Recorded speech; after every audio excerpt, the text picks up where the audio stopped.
Welcome to this ICF Slalom podcast episode, part of the series running until the Los Angeles 2028 Olympic Games. We bring you the inside stories from around the globe from the people who make canoe slalom so special. Here's your host, Joh Gregory. A warm welcome to our episodes covering the 2025 International Canoe Slalom and Kayak Cross season. Thanks for joining me. The calendar fan favourite World Cup race in Prague proved as theatrical as ever. A new race format providing 36 medals across short slalom, classic slalom, individual kayak cross and kayak cross head-to-head. Medals were distributed across 13 national federations, with France taking 10 medals. Today I have contributions from race winners Adam Burgess from Great Britain, Tereza Kneblova from Czechia, Finn Butcher from New Zealand and commentator Ros Lawrence from Australia. So pay attention. Here are the names of our 12 winners from Prague. In the short slalom first, winners were Jess Foix from Australia and Joh Gregory from Slovakia in kayak, Gabriela Satkova from Czechia and Adam Burgess from Great Britain in canoe. Then in classic slalom, winners were Evie Liefarth from USA and Titouan Castryck from France in kayak, Zuzana Pankova from Slovakia and Nicolas Gastin from France in canoe. Then in the individual kayak cross, Jess Foix from Australia and Gabrielle Da Costa from Belgium. And finally, in the kayak cross head-to-head, winners were Tereza Kneblova from Czechia and Finn Butcher from New Zealand. This time, interestingly, of the 12 winners, it was the first World Cup gold for Zuzana Pankova from Slovakia, Evie Liefarth from USA, Tereza Kneblova from Czechia, Gabrielle Da Costa from Belgium, and Finn Butcher from New Zealand. I start today welcoming back Adam Burgess, Olympic silver medalist. I did really enjoy racing in this new format. It's a really exciting race, the short slalom. And yeah, to win the first one at a World Cup is really cool too. I did get to race the short slalom at the Super Cup last year in China, and I know that Po have been running something similar as well for the last few years. So yeah, it was really cool to see the organisers in Prague to add it to the schedule. Prague, they know how to run a race, don't they? It's always so good there. And I think that short slalom, yeah, when you know it's going to be that fast, you can attack the whole course, and you don't need to hold back. And I think we all probably knew that it was going to have to be something pretty special if you wanted to get onto the podium. With that in mind, though, it's also not too dissimilar to just slalom itself, right? And I sensed there was a temptation, I guess, to race too hard in the short slalom as well. So, yeah, it's a fine line, I think, to get it right. I'd really love to see the ICF try to introduce it into more races. Obviously, the kayakers get 3 medal opportunities now on a weekend with their time trial being added as a medal event. So, especially for us canoe guys, I think to get a second race on a World Cup weekend would be really cool. That was Adam Burgess, winner of the World Cup Race 3 in short slalom C1 men. He spoke to us from Lee Valley, UK. Next, I spoke to our 2 winners of the kayak cross head-to-head, both of whom I invite to the podcast for the first time. Tereza Kneblova took her first individual gold in a World Cup series after many previous medals in C1 team and kayak cross. Thank you very much. Yeah, winning at home is something else. I'm really grateful for that, and to be honest, I didn't quite process it yet, so yeah, I still cannot believe it because cross is really hard discipline, and I was trying to not expect much from this race because it's cross, everything can happen, but from heat to heat it went smoothly, and the final was really great. I have to say that I really enjoy it, and the finish line was just great. I think it was one of the best experiences I had from water, and the people around the course were crazy, and yeah, the atmosphere in Prague is on another level. So I'm so grateful that it happened, and I hope I will experience something like that soon again. Yeah, it's my first World Cup win, and yeah, it's crazy.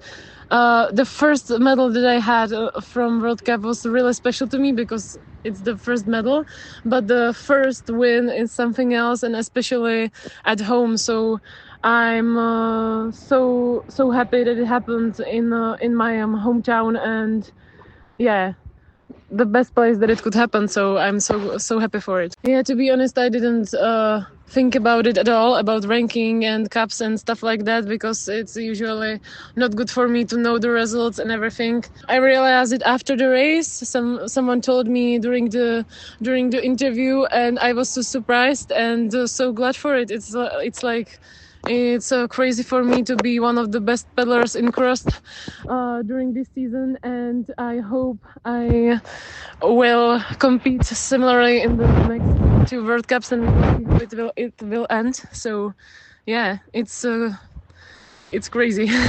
For the next 2 months, I will train I think mainly in Prague, at home. But right now I'm at France for the World Championship in Foix. So I'm training right now for 2 weeks. Then I will come back to Prague, and I will focus on training there.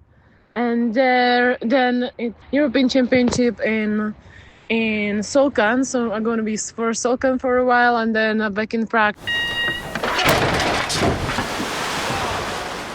That was Tereza Kneblova, winner of the World Cup Race 3 in women's kayak cross head-to-head. She talked to us from home in Prague, Czechia. Next, I connected with Olympic champion Finn Butcher. Yeah, I mean, the whole day was pretty hectic, as a good day of kayak cross is. So, yeah, had a reasonably decent time trial.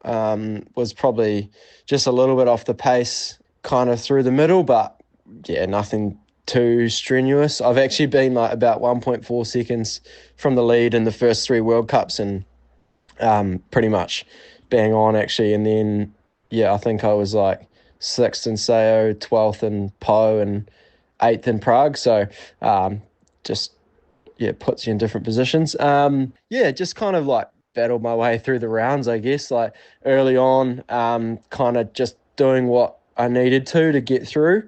You know, obviously you want to try to win every single round, but sometimes in cross, well, actually most of the time in cross, you don't get what you're planning for. But yeah, I just wanted to basically hit the race with as much as intensity as possible. Yeah, pretty much the semi-final and the final went really, really well in that regard. Got a great start, and then managed to split in the first upstream, and kind of like by the point we met again after the first up, managed to take the lead from there and then execute the bottom. So yeah, I think that the final ended up pretty smooth, but yeah, it comes from quite a lot of work at the start. Yeah, I think Prague is probably my favourite World Cup venue. I think I just really like all the classic courses. So all the old ones, which I was, watching World Cups on, World Championships when I was a kid. And Prague is just so good. They organise a race so well here, and the crowd gets real into it, and the atmosphere is amazing. So, I mean, it's pretty special to get a World Cup win here, and kind of the home of canoeing, I would say. We finished up the race, and then we're actually staying in Prague for another 2 weeks of training. So, I mean, coming all the way from New Zealand, I don't particularly want to go home and then come back again. So we actually made the call this year to stay a bit in Europe and then skip the last 2 World Cups and just go home and then head over to Penrith to prepare for the World Champs. So we're in Prague for a couple of weeks training, and then have a week off and go on holiday for a little bit, and then going to go back to Po for about a month and just train in the sun there. As you know, New Zealand is in the winter at the moment, so kind of a bit of a balance of staying in Europe to get away from the winter, but also not staying here too long that it kind of drags on. Of all the seasons, this one's quite good for us because we can actually we don't have to stay in Europe for 5 or 6 months, which is kind of the norm. It definitely gets a bit tiresome just living out of a suitcase for 6 months of the year, and still trying to perform and train well and things like that. So yeah, a bit more training in Europe, heading home for a little short stint, and then straight over to Sydney to prepare for the Worlds. I mean, I obviously have pretty fond memories from the Paris Games. I'm still really, really proud of the way that, like, I had goals going in of trying to enjoy the whole experience. I've got people, well, I know people who've gone to the Olympics and said they didn't really enjoy it because they put so much on it, pressure on it and things like that, and kind of let it overwhelm them. So I wanted to embrace all of that and really enjoy it. And I did. I absolutely loved it, and obviously came away with a good result. So that probably fed into that, I suppose. But yeah, I still have kind of moments where I almost like not pinch myself, but a little bit of that. And yeah, just real fond memories I'll never forget. Racing there and finishing the race and kind of, yeah, being able to celebrate with my team. It was pretty special. That was Finn Butcher, winner of the World Cup Race 3 in men's kayak cross. He talked to us from Prague, Czechia. So let's finish up today hearing commentator Ros Lawrence's reflection on the race. Ros was a world number 1 and double World Cup Series winner in C1 Women. She was among the pioneers of that C1 Women category. We've wrapped up World Cup 3 in Prague, and it's always such a fantastic event with packed crowds and so much hype racing in Prague. The biggest takeaway for me was that there are so many medals available now with the introduction of the short course slalom on the first day of racing and medals awarded for the kayak cross individual time trial as well. I feel this is really positive for promotion of the sport, and it should help a broader range of athletes gain sponsorship opportunities and media exposure. There was positive feedback from the athletes around the short course format. They seemed to enjoy having some extra energy in the tank at the end of a race run. I did find it interesting that the course wasn't dramatically shorter than normal at 14 gates long. Course designers Marcel Potoczny and David Monguzzi made their mark with the 25-gate course for Saturday's racing. That really differentiated it a bit from the short course. And Marcel described it to me as especially technical in the section from gate 1 to 25. It was a really challenging and sustained technical course, and this really played out in the racing. I was blown away by the number of penalties in the K1 men longer course heat, with only 15 paddlers out of 73 achieving a clean run. I think everybody knows that the results are always so tight in racing in Prague, and this really adds an extra element of pressure. We did see this tighter racing happen in the C1 men final, with only 0.08 seconds separating the top 3 C1 men, and a tie for third place in the women's kayak cross individual time trial between Sonia Stanovska and Olga Samkova. I was really impressed with the quality of racing in the C1 women and the K1 women as well across the weekend. It was fantastic to see the athletes lift to such a challenging course, and really it's not that often that we see even the men's K1 forced to do multiple spin gates in one course. So it just made for exciting racing overall. We did see some French domination, of course, with a fully French podium in the long course C1 men and a first and second in the K1 men. Great to see the Czech Republic up there as well on their home course. And some fresh faces taking their first World Cup gold, with athletes like Evie Liebfarth, Tereza Kneblova and Finn Butcher on top of the podium at a World Cup for their first time. Although they are familiar faces, you could see that winning gold was really meaningful for them, and they referenced the crowd and what a lift they get from such an excited crowd who not only cheer for their home nation athletes but the international paddlers as well.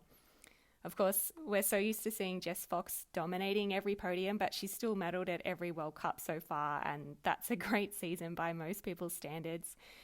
It was so fantastic to see competitors from Djibouti, Comoros and South Africa on the start line as well. It's such a monumental effort just to get to the start line of a World Cup, and these athletes really add to our sport.